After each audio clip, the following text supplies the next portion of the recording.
O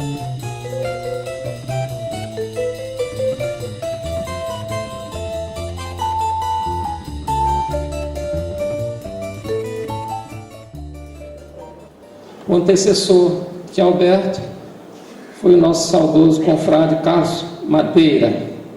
Alberto José Tavares Vieira da Silva nasceu em São Luís, a 12 de março de 1939. É primeiro-tenente R2 do Exército Brasileiro, diplomado pela Escola Superior de Guerra, curso de altos estudos de política e estratégia no Rio de Janeiro, em 1991. Fez o curso de psicologia educacional em 1968 e curso de direito agrário pela UF em 1977. Ele é bacharel em direito pela Universidade Federal do Ceará, em 1961, licenciado em filosofia pela Universidade Federal do Maranhão e mestre em direito pela Universidade Federal do Ceará. Foi aprovado em primeiro lugar nos concursos públicos de promotor público e juiz de direito do Estado do Maranhão e no de auxiliar de ensino da Universidade Federal do Maranhão. E na seleção para o mestrado na Universidade Federal do Ceará, onde ele obteve o grau de mestre em direito público.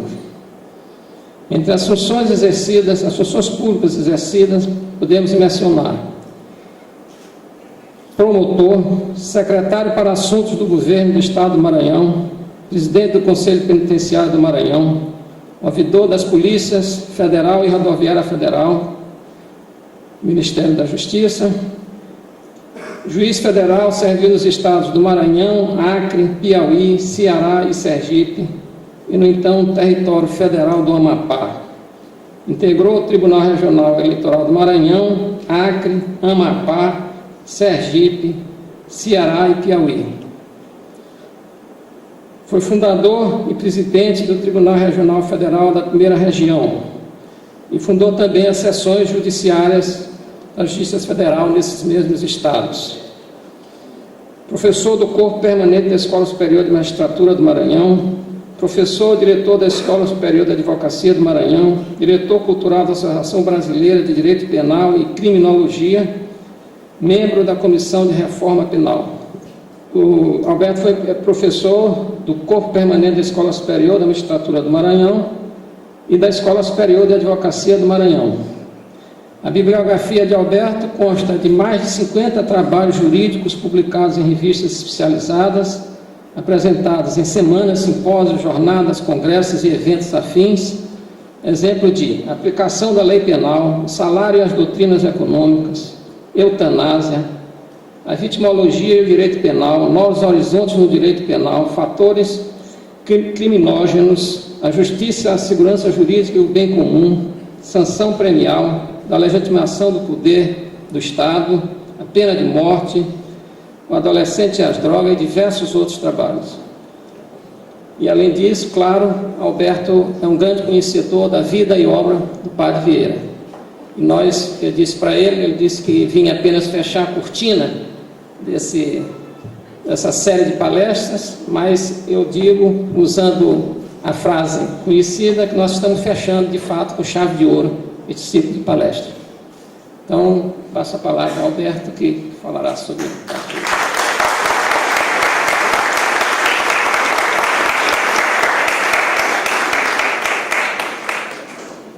Eminente presidente, confrades e confreiras, autoridades presentes e presentadas, minhas senhoras, meus senhores, na noite de hoje eu tenho a missão especial de falar a respeito dos sermões de Santo Antônio, de Padre Vieira e da obra desse magnífico jesuíta, particularmente voltado a um paralelo da vida de Jesus Cristo com Santo Antônio. Devo dizer, inicialmente, que os dois, óbvio, têm o mesmo nome, Antônio, Antônio, nome que vem do grego, que significa contra a venalidade, anti-ônio, grego, contra a venalidade. Os dois nasceram em Lisboa, portanto, Portugal, que não era, àquele tempo, a capital do reino era Coimbra. Tiveram a infância ligada à lenda ou a milagre. Dizem que Santo Antônio afugentou o demônio traçando uma cruz no chão da igreja da Sé de Lisboa. E Padre Antônio Vieira, a conhecida e rememorada história de um estalo na sua infância. Ele veio para o Brasil aos 6 anos de idade. Esse estalo, ao que parece, se deu antes dos 6 anos de idade, porque biógrafos do Padre Antônio Vieira, inclusive o professor Pedro Pontoni, da Universidade de São Paulo, relata 2 histórias que não podem ser de uma criança de apoucada inteligência. A primeira delas, um cônego no adro da igreja perguntou-lhe: a quem pertencerias tu, meu filho? Ele voltou-se e disse: pertence ao Senhor. O Senhor não está dizendo meu filho? Então eu pertenço ao Senhor. E o outro fez-lhe a seguinte indagação: menino, da onde é que tu és? Se eu sou de longe, não sou daqui, mas eu conheço meio mundo, respondeu o inquiridor. E não te conheço, pois eu sou da outra metade do mundo. Ora, uma criança que dá esse tipo de resposta, é óbvio que não pode ser de apoucada inteligência. O certo é que, aos 15 anos, tanto Antônio Vieira como Santo Antônio ingressaram na vida religiosa, contra a vontade das respectivas famílias. O padre Antônio Vieira, na Bahia, no convento dos jesuítas, e depois, em razão da insistência da família, membros da família quase todo dia procurando tirá-lo do seminário, ele se matriculou como aluno na aldeia do Espírito Santo, que era o interior da Bahia, cerca de 30 léguas distante de Salvador. E Santo Antônio, inicialmente, estudava num convento da ordem dos dominicanos, também quase que constantemente instado pela família para abandonar a vida religiosa, veio para Coimbra. Os dois, aos 25 anos de idade, começaram a pregar. Antônio Vieira se ordenou aos 27. A origem de Santo Antônio era uma origem nobre. O seu nome verdadeiro, Fernando Martim de Bulhões, trocou de nome aos 25 anos de idade, quando também trocou de ordem religiosa, ingressando na ordem de São Francisco. Ele passou a ser franciscano. E Antônio Vieira, alguns biógrafos procuram dizer que ele tinha uma origem nobre, principalmente pelo lado de Ravasco, Antônio Vieira Ravasco. Não era verdade, e a própria Inquisição, que os esmiuçava a vida dos seus processados, chegou à conclusão que Vieira, pelo lado paterno, o avô e o pai foram empregados na casa dos condes de União. Condes. Geralmente a gente vê escrito apenas Conde de União, mas são os Condes de União. E a avó de Vieira seria de origem índia, morisca e africana. Há a discussão em torno desse assunto. Foram convidados ambos a deixar o emprego, em razão dos colóquios não permitidos pela família, terminaram casando. Quem vê título de nobreza, ou quase isso, atribuído ao pai de Antônio Vieira, deve se lembrar que esse título de moço de câmara foi graças à atuação do padre Antônio Vieira perante D. João IV, que muito protegeu Antônio Vieira durante toda a sua vida. Culturalmente falando, Santo Antônio foi considerado a maior cultura do século XII. E Antônio Vieira? Bom, ele viveu àquele tempo, juntamente com Bacon, com Descartes e com Bossuet. Dizem que a obra de Bossuet seria superior a Vieira em relação às chamadas orações fúnebres, o que não é verdade.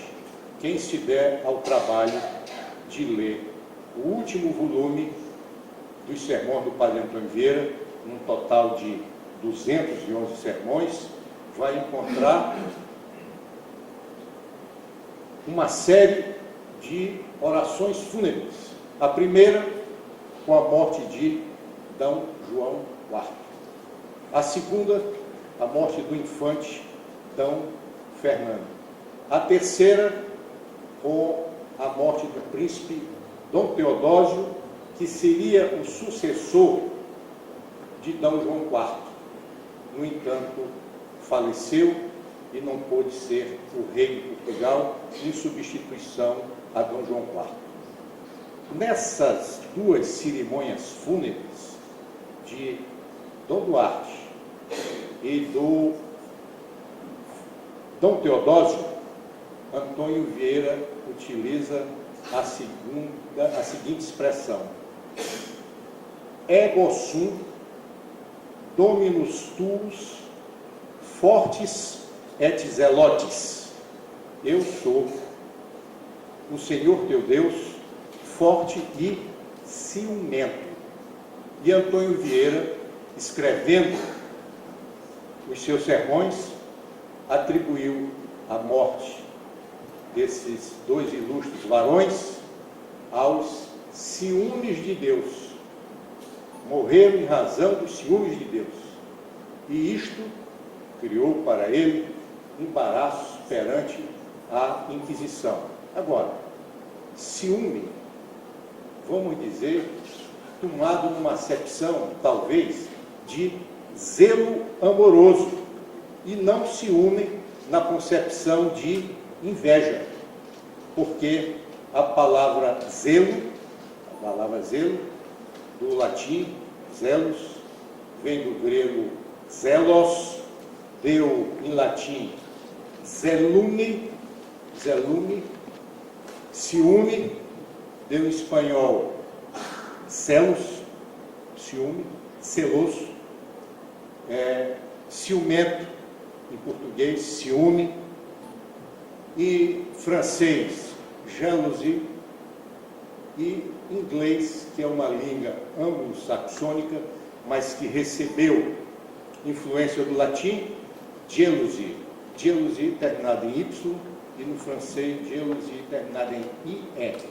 E esse jealousy foi que inspirou um grande compositor, que não era argentino, era dinamarquês, a escrever um dos mais belos tangos, chamado Jealousy, ciúme.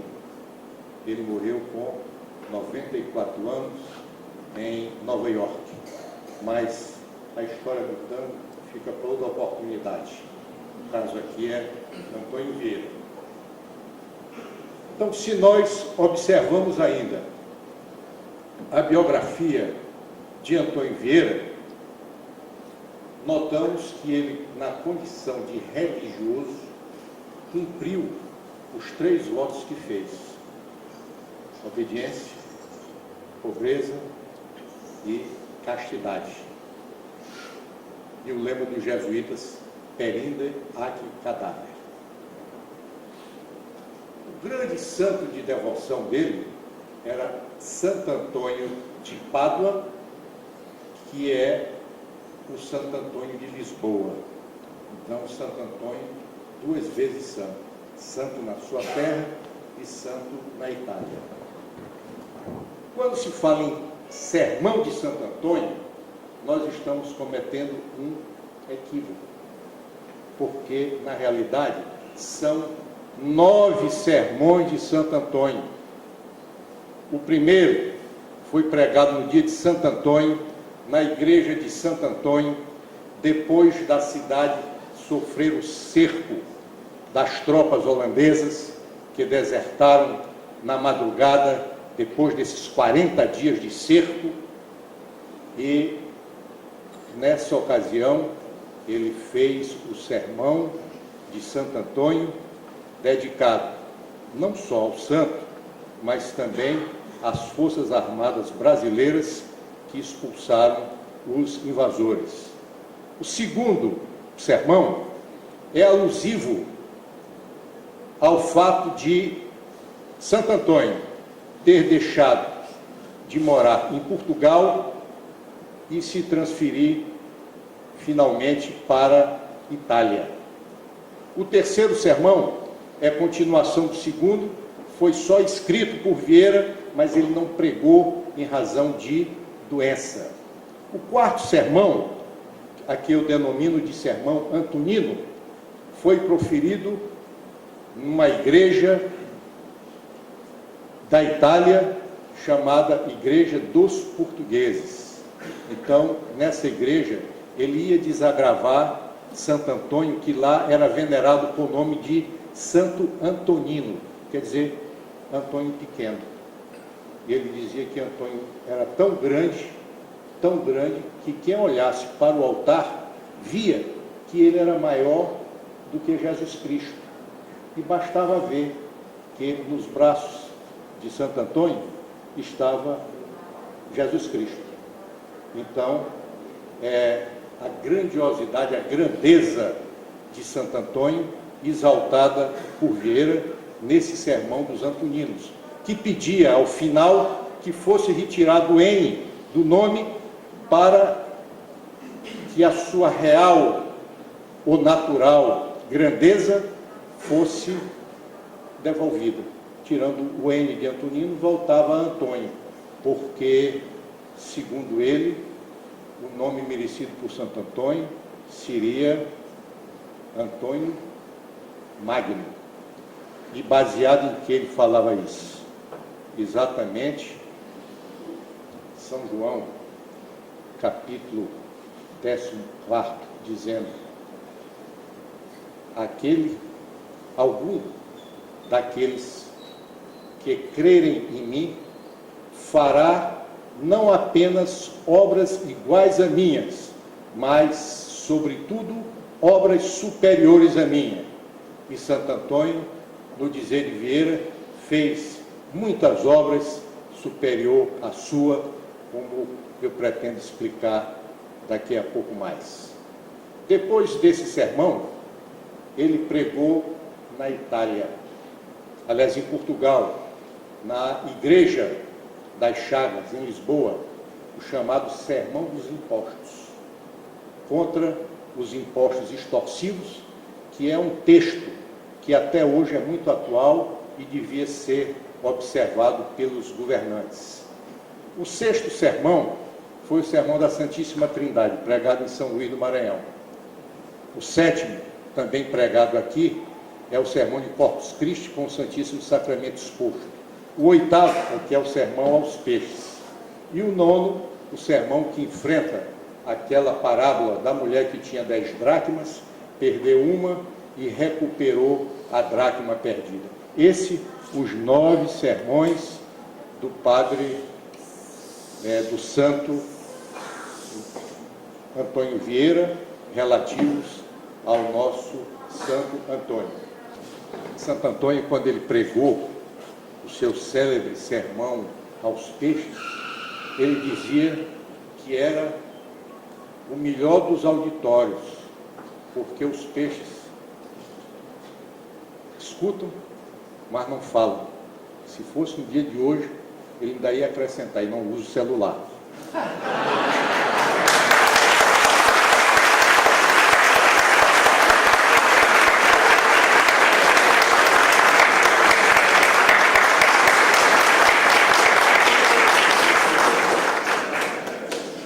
Mas, voltando aos sermões de Santo Antônio, eu devo falar no sermão antonino, que é o mais representativo. Todos os sermões que ele fez eram calcados em citações da Bíblia e, esporadicamente, em citações não bíblicas. Por exemplo, o primeiro sermão ele fez 40 citações, nenhuma da Bíblia. O último, 37, nenhuma da Bíblia. Sermão aos peixes, 21, nenhuma da Bíblia. O sermão antonino, 2 situações não bíblicas, que é este que eu vou falar, e 23 bíblicas. O maior número de citações é o sermão da Santíssima Trindade, 58 bíblicas e 10 não bíblicas. Então, o Santo Antônio, ele é louvado em todos os discursos, em todos os sermões, porque Vieira seguiu uma linha. Os seus sermões são apologéticos, são encomiásticos, são eucarísticos e gratulatórios. Por excelência, o melhor sermão que preenche essas 4 condições é o sermão antonino, que ele prega essa passagem de João. E também diz: algum que crer em mim, não só fará obras iguais às minhas, senão superiores às que eu fiz. Vamos ver a comparação de Vieira para demonstrar que Jesus pôde menos do que Santo Antônio. Primeira delas, Jesus vivo andava pelo mundo e as pessoas tocavam no seu manto e saravam. Os doentes ficavam curados. Então, era preciso movimento e presença. Tocar em Jesus e ficar curado. E Santo Antônio, depois de morto, a sua metade, que é a que vale menos, que é o corpo inanimado, as pessoas tocavam e ficavam curadas. E os que não podiam tocar, só pelo desejo de tocar e de ficar curados, ficavam curados. Então, Jesus Cristo, para curar, exigia que empregássemos o sentido do tato, que é o mais universal de todos os sentidos. E Santo Antônio, bastava o desejo. O pai de Santo Antônio foi acusado injustamente da prática de homicídio e foi condenado. Ele estava pregando quando soube que seu pai estava sendo conduzido para ser executado. Tinha o dom da ubiquidade, compareceu aonde se encontrava a caravana da lei, instou todos que parassem e, dirigindo-se ao chefe dos magistrados, declarou a inocência do seu pai, fazendo ressuscitar a vítima. Então, ressuscitou a vítima declarou que o assassino não era o pai de Santo Antônio. Depois disso, morreu. Cristo, comparando, ressuscitou Lázaro, mas deixou que Lázaro morresse.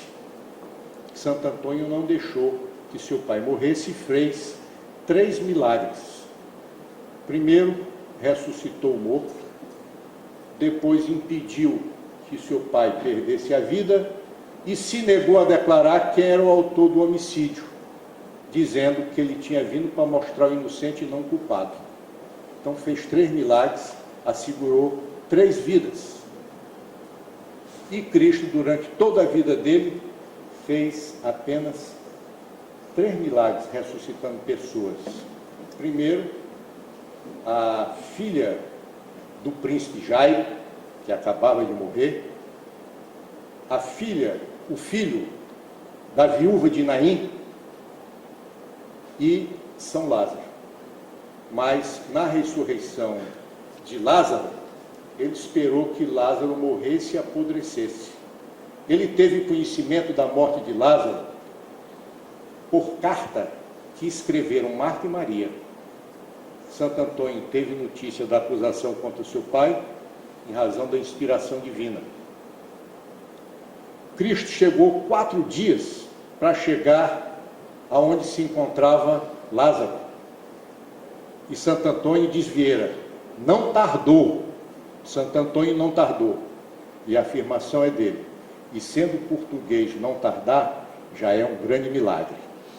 Fez ele ainda outros 4 milagres, porque não mandou que fosse levantada a campa, não mandou que fosse cavada a terra, e o morto ressuscitou.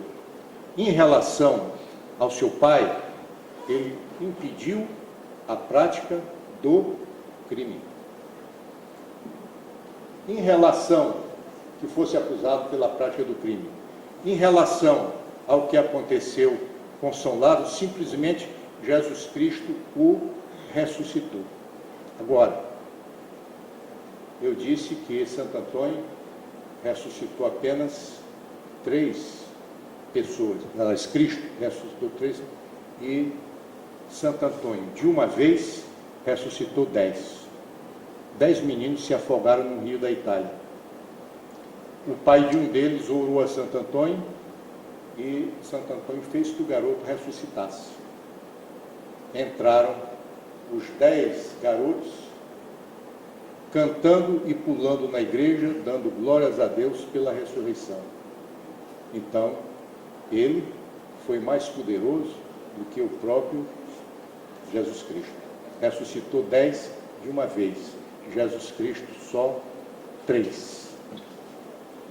O dom de curar também, de Santo Antônio, dizia Antônio Vieira, era maior do que o de Cristo. E ele se refere, numa das passagens, para mostrar às vezes a contradição entre o que Vieira dizia, que estava doente a sogra de São Pedro. E São Pedro era o homem que andava pelas ruas e bastava que as pessoas ficassem na sua sombra e logo ficavam curadas. No entanto, a sogra de São Pedro ardia em febre dentro de casa e São Pedro não curava.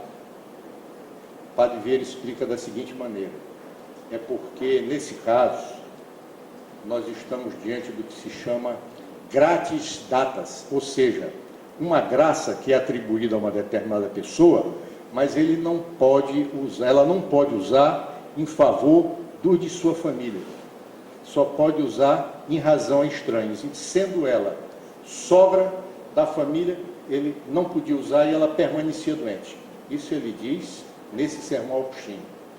No entanto, se nós examinarmos o sermão das cadeias de São Pedro, ele aborda o mesmo assunto, mas ele já diz diferente.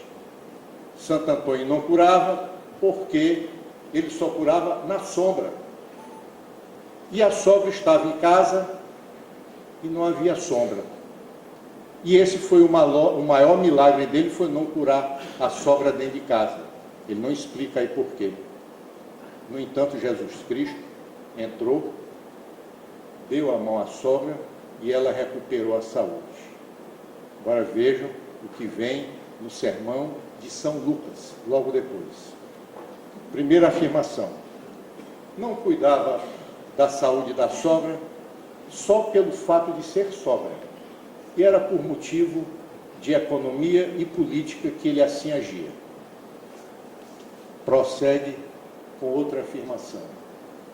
Disse, não curava porque a sogra devia ficar doente para exercitar a virtude da paciência e se aperfeiçoar. Então, ele não curava em razão disso. Mais outra explicação no mesmo sermão.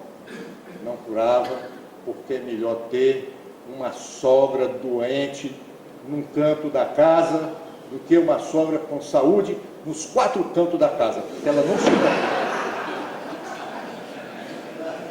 E vai andar nos 4 cantos da casa. Ora, isso é para explicar o quê? Para explicar que Vieira, às vezes ele diz uma coisa de um jeito, e outra ele vai dizendo do outro, e vai dando uma explicação conforme a necessidade do momento. Outro exemplo, ele já com 87 anos, fez uma carta circular à nobreza de Portugal, pedindo que não escrevesse mais para ele, que ele não podia responder, e dizia que ele preferia, ao invés de ocupar uma das mãos escrevendo e respondendo, que ele já não podia, erguê-las para os céus, para encomendar àqueles a quem não podia responder. Isso ele disse. Mas quando ele fala sobre os ofícios dos olhos, que ele diz, os olhos têm 2 ofícios, ver e chorar, mas parece que foram feitos para chorar do que para ver, porque os cegos não enxergam, mas choram. Nessa oportunidade ele afirma o seguinte, quando olhamos para o alto e exclamamos, que lindo céu azul, cometemos 2 equívocos. O que nós olhamos não é céu e não é azul. E lá na carta ele está erguendo a mão para o céu. E não é céu nem é azul. Então são essas contradições de Vieira. O sermão antonino, ele faz esse paralelo entre as virtudes de Santo Antônio e as virtudes de Cristo, concluindo sempre que Cristo fez maior obra do que o próprio Cristo, baseado naquela que algum dos que crerem em mim fará não apenas obra igual, senão superior à que eu faço. Fora desse contexto de discurso eucarístico, de discurso apologético, encomiástico, nós encontramos um dos sermões, e aqui eu abro um parênteses, foi exatamente os sermões que Vieira gerou aqui no Maranhão, 2 deles, e pelo menos fez aqui e levou para proferir lá em Portugal, que foram responsáveis pela condenação dele perante a Inquisição. Ele proferiu o chamado Sermão dos Impostos, que é Sermão de Santo Antônio, na Igreja das Chagas, em Lisboa. O que ele dizia? Vós estes sal terra, vós sois o sal da terra. É uma passagem do Evangelho de São Mateus, capítulo 5. Qual a missão do sal? A missão do sal é salgar para impedir que as coisas se corrompam. Para o reino ser conservado, é preciso aplicar um remédio. É preciso aplicar um remédio sobre o remédio quando o remédio não está atuando. Então, o remédio para a conservação do reino seria o imposto. E ele reclamava que os impostos em Portugal eram excessivos, e nesse sermão, que é de natureza política, dizia que o imposto não deve ser violento, o imposto deve ser suave. E dava como exemplo que Deus enviou profundo sono a Adão, enquanto este dormia, sem que nada sentisse, retirou uma costela e fez a sua companheira Eva. De outro lado, ele dizia que os impostos devem ser gerais. Todos devem pagar os impostos. O clero, a nobreza e o povo. Mas só quem pagava o imposto era o povo. Tanto que, numa passagem bíblica, perguntaram se era lícito pagar o imposto a César. Ele disse: dai a César o que é de César, a Deus o que é de Deus. Ele mandou que São Pedro pescasse um peixe, e na boca do peixe ele ia encontrar uma moeda, e com essa moeda devia ser pago o imposto. Bem, como é o nome desse peixe? Indaga ele. O nome do peixe é peixe Faber. Faber é o oficial, Faber é o que trabalha, Faber, portanto, é o povo. Não existe nenhum peixe rei, nenhum peixe delfim que venha pagar imposto. Todos devem pagar imposto, a exemplo do grande imposto que Cristo nos deixou, que foi, e Deus nos deixou também, a morte. É imposto geral que todos pagam e ninguém reclama. Então, esse sermão dos impostos despertou contra ele a ira do clero e da nobreza do Brasil e de Portugal. Mas ele fez outro sermão, e aqui no Maranhão, o sermão aos peixes. Com esse sermão, ele fez uma paródia a Santo Antônio, em Arímino, que estava cansado de pregar aos homens e resolveu pregar aos peixes. E novamente, com base no mesmo trecho de Mateus, ele disse: vós estes sal terra, vós sois o sal da terra, e a missão do sal é salgar, salgar para evitar a corrupção.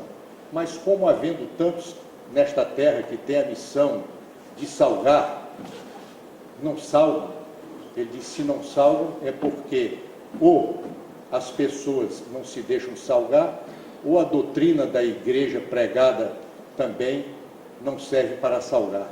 E quanto o pregador que não salga, que ele é o sal da terra, existe um remédio recomendado por Cristo: lançá-lo fora para que seja pisado por todos.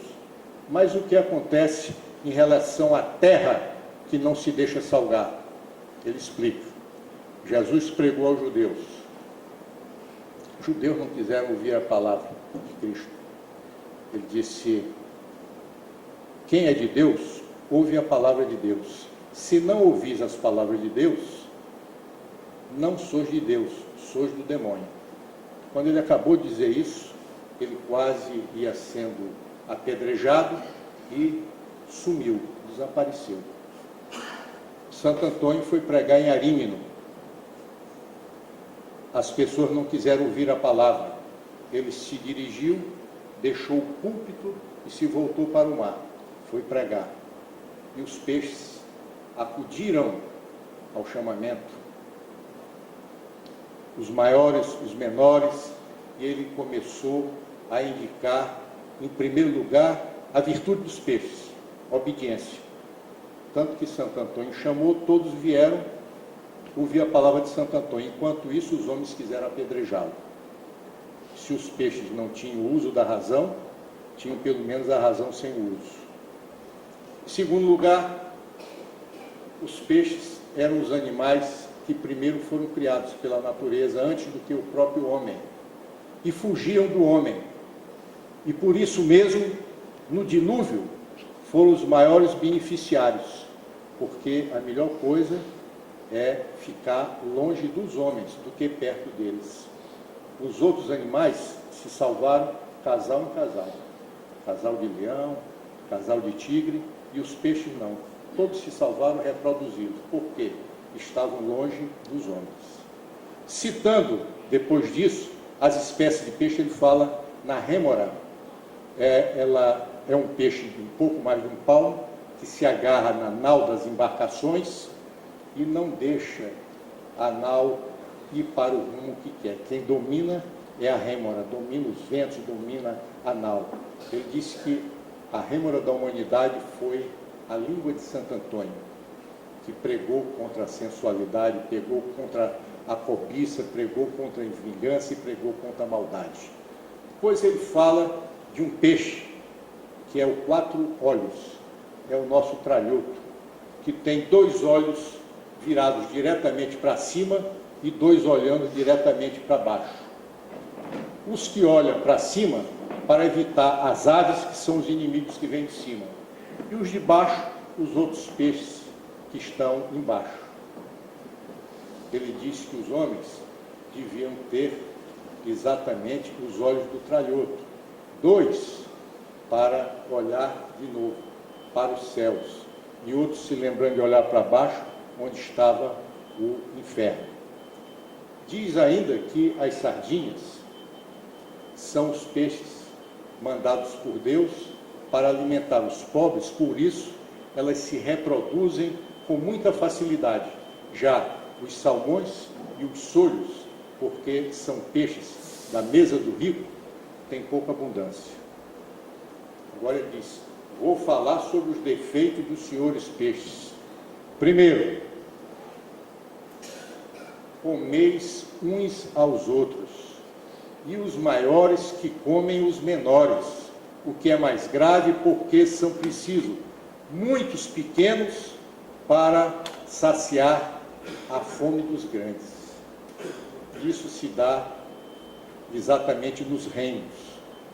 O povo é explorado pelos grandes de qualquer maneira e os pequenos são sempre os prejudicados.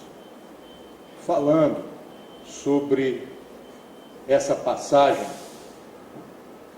Vieira acrescenta que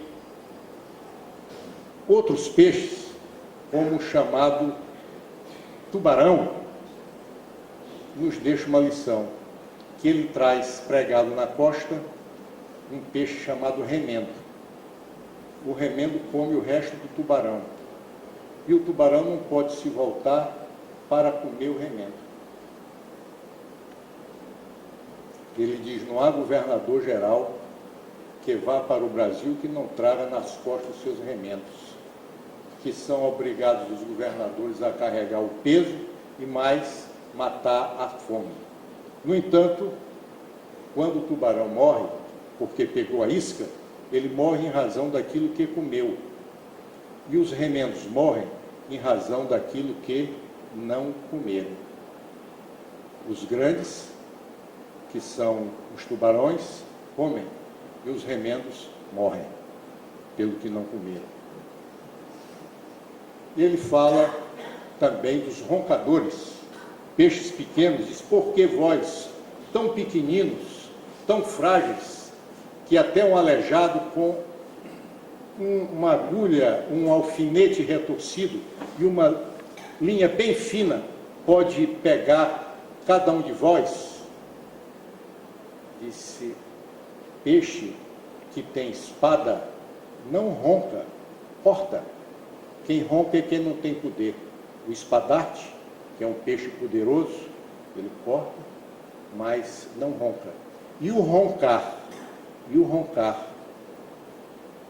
na ocasião, é sinal de dormir nela. E ele dá o exemplo de São Pedro, que foi defender Cristo, utilizar a espada para defender-lhe, na hora dormiu. Então, ele roncou muito e, na hora de produzir a defesa, não conseguiu, porque estava dormindo. Esses peixes todos, citados por Vieira, eles nos deixam uma lição de vida, mostrando os defeitos de cada um de nós e a maneira que devemos nos emendar. Diz ele que 2 coisas fazem os homens roncar: o saber, na linha ainda de sequência desses sermões, fugindo inteiramente à linha tradicional, nós vamos encontrar o primeiro sermão de Santo Antônio, que é dedicado às Forças Armadas do nosso país e ao próprio Santo Antônio. Ele toma uma passagem do Livro dos Reis, capítulo 19, aliás, capítulo 4, versículo 19, Deus dizendo o seguinte, referindo-se a Jerusalém: tomarei sob a minha proteção esta cidade para a salvar, e farei essa mercê por mim, por amor de mim e do meu servo Davi. Ele diz que esse quadro bíblico reproduz exatamente a situação que aconteceu na luta dos holandeses contra as forças nacionais. A coisa também foge um pouco da comparação dele, como eu vou explicar.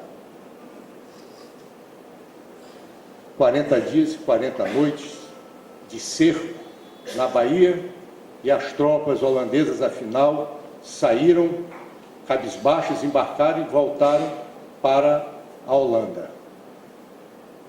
Quem salvou as tropas brasileiras?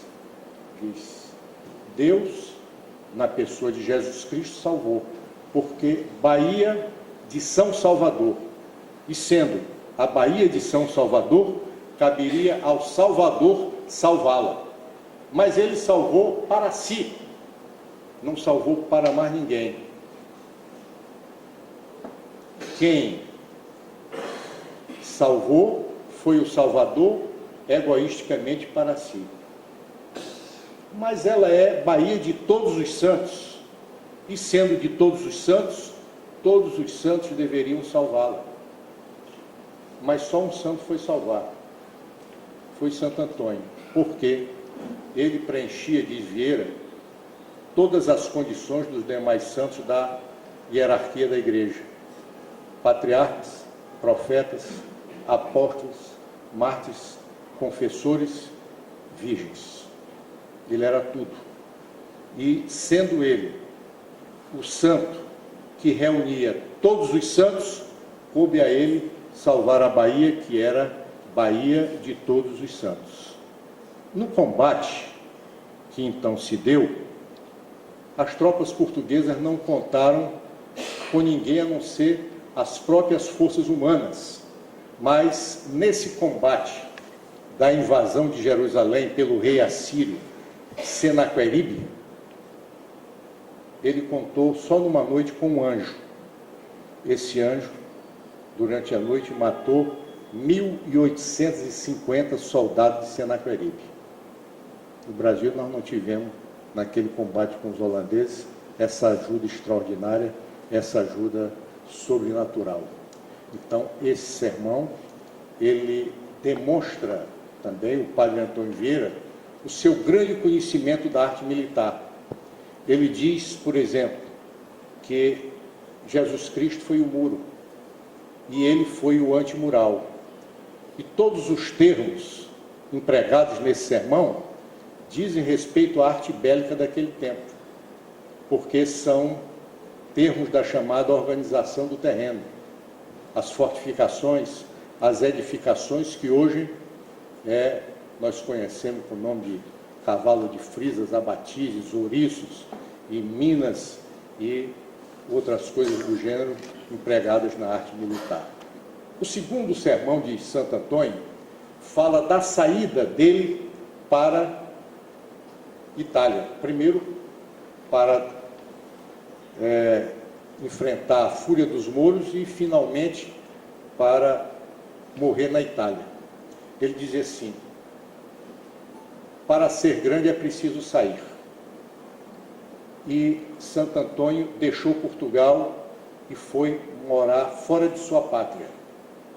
Não fez como José do Egito, porque José, que foi rei, que teve glórias, pediu que fosse enterrado na sua terra, e o que era uma prova de humildade muito grande, porque tinha ele à disposição mausoléu, túmulos no Egito, e quis ir para sua terra para uma sepultura de 7 palmos.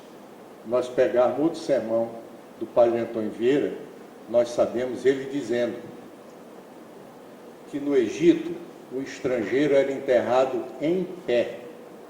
E quando José morreu, num só dia, choraram mais do que podiam chorar pela morte do próprio santo. Nós vamos verificar esse planto egípcio que foi chorado 40 dias e 40 noites num só lugar.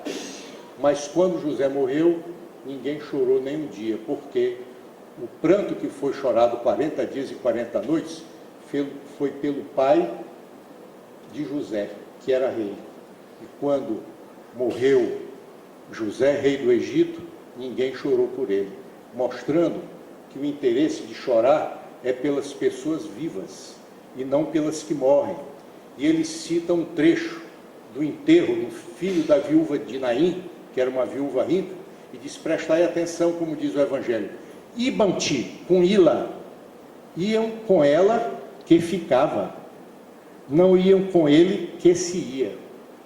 Ibanti, com Ila, iam com ela que ficava, não iam com ele que se ia, para demonstrar que o interesse das pessoas humanas é exatamente pelos vivos e aqueles que podem valer alguém.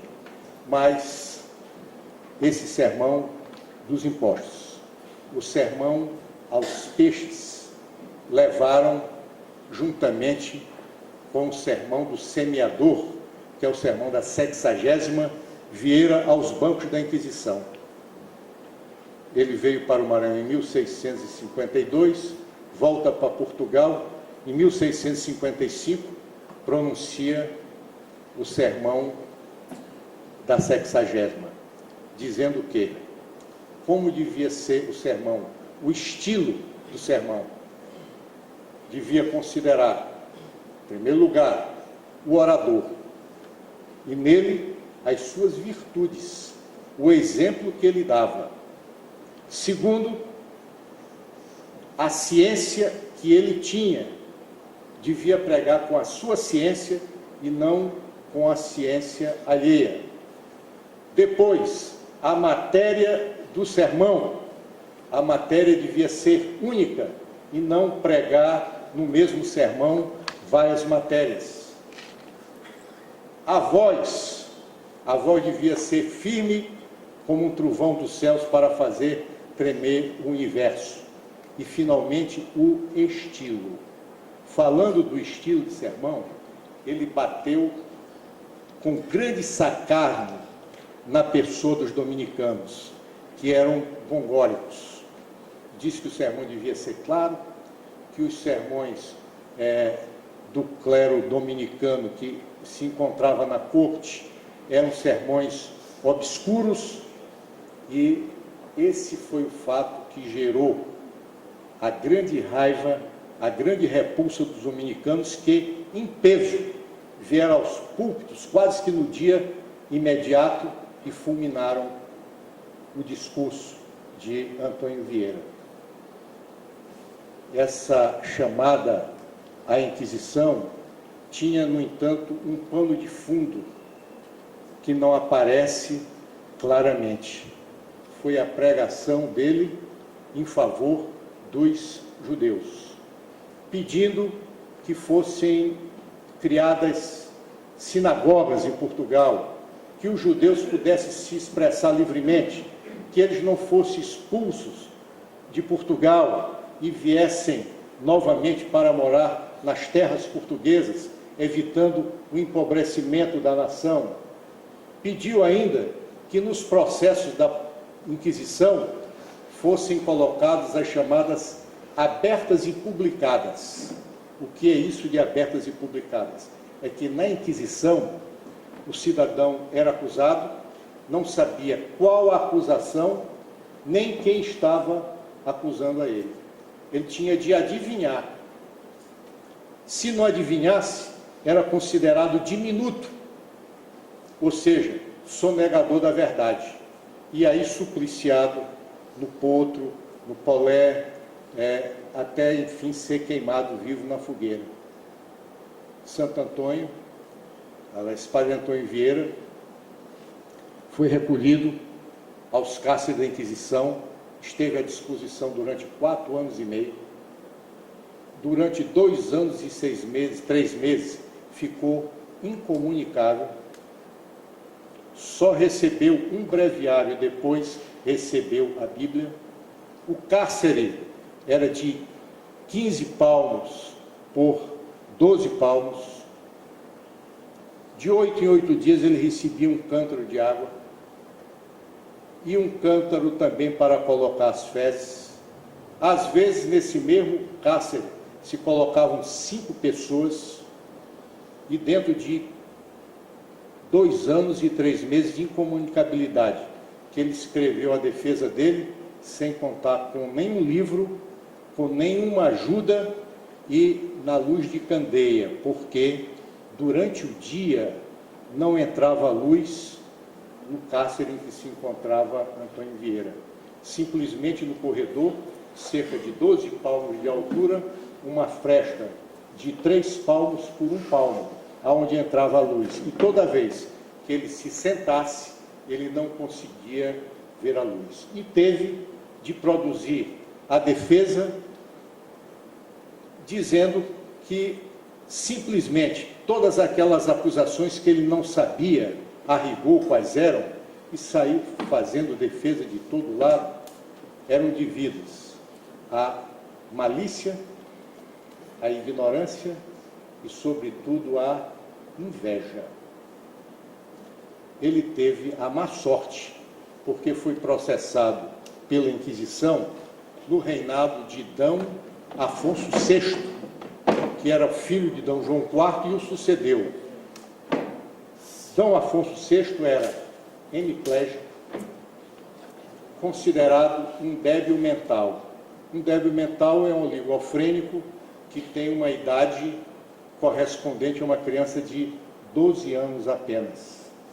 E, naquela classificação de Terman, ele fica aquém do fronteiriço, com um nível, um QI, entre 50 e 70. O fronteiriço tem entre 70 e 90. Aconteceu que 11 anos desse desastroso reinado, Antônio Vieira, com o apoio de D. Afonso VI, foi perseguido tenazmente pela Inquisição.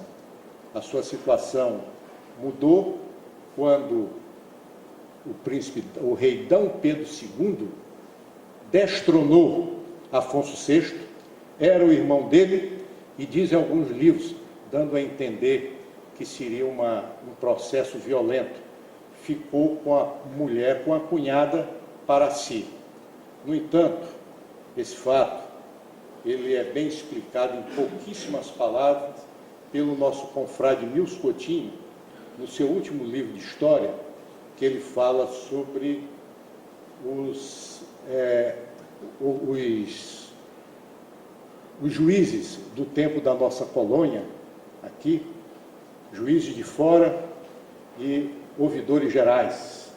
Ele diz o seguinte, que D. Pedro II de Portugal conseguiu anular perante a Santa Sé o casamento do seu irmão e casou com a cunhada.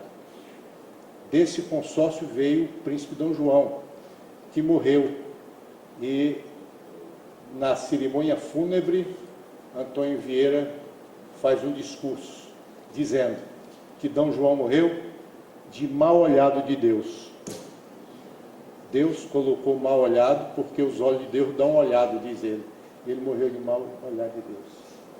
Então, a explicação disso, do ciúme, nós sabemos lá que o ciúme é o zelo amoroso, mas do mal olhado, sinceramente, eu não encontrei a explicação. O certo é que só com a interveniência do Papa Clemente X, que anistiou Antônio Vieira, e também em razão do apoio que lhe foi dado por D. Pedro II, ele que foi condenado aos 59 anos de idade, no dia 27 de dezembro de 1667, pôde recobrar a liberdade e se livrar da sentença da Inquisição, que era condenado a não falar, diz, ao uso da voz ativa e passiva. Ele não podia falar e ficar recolhido num lugar que a Inquisição determinasse. No reinado de Dom Pedro II e com Clemente X, ele ganhou a liberdade, mas nem assim abdicou de pregar as suas teses. Se manteve fiel na defesa dos judeus, se manteve fiel na defesa dos índios, se manteve fiel na defesa dos africanos. E morreu em Salvador, na Bahia, aos 89 anos e 5 meses. Eu costumo dizer que, se não consideramos o padre Antônio Vieira um santo, com certeza ele foi um grande mártir que se enquadra exatamente naqueles requisitos da hierarquia da Igreja. O exemplo que ele deu de cumpridor fiel dos votos, as lições que ele nos deixou no campo da filosofia, no campo da moral, no campo da diplomacia, até hoje são seguidas, não só no Brasil, mas em todo o mundo. Então, ao despedir-me do auditório, eu quero deixar consignado o meu agradecimento, dizer que eu experimento, creio que deu para notar, uma profunda emoção, porque esta é a segunda vez que eu assumei essa tribuna. E a tribuna é um lugar sagrado. Nas academias, elas são os sacrários permanente iluminados pelos círios votivos daqueles que já se encontram do outro lado da existência e continuam sendo nossos confrades, e daqueles que são nossos confrades que abrilhante essa tribuna no dia de hoje. Eu me senti, ao chegar a essa tribuna, com uma responsabilidade imensa, lembrando-me daquele dia que tive a honra de ingressar nesta casa do saber maranhense. Com as minhas mais profundas escusas, eu peço a todos indulgência plenária e tenho certeza que vou ser perdoado de não ter dito aquilo que devia e de ter dito aquilo que não devia. Muito obrigado.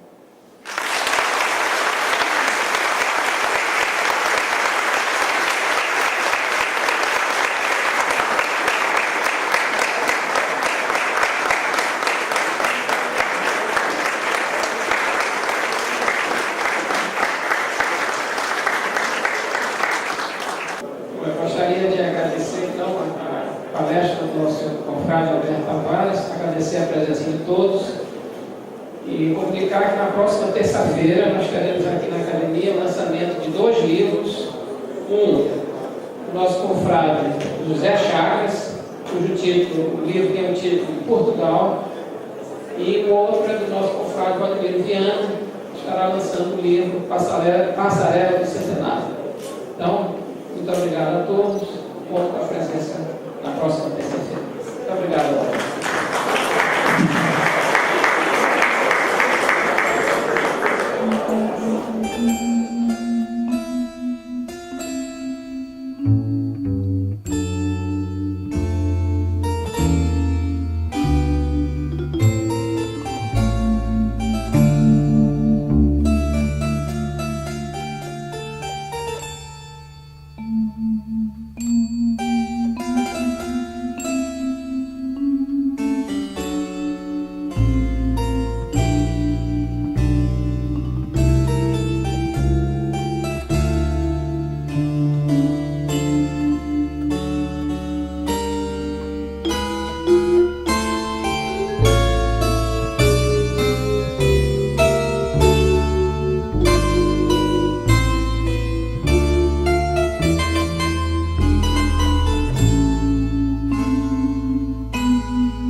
Música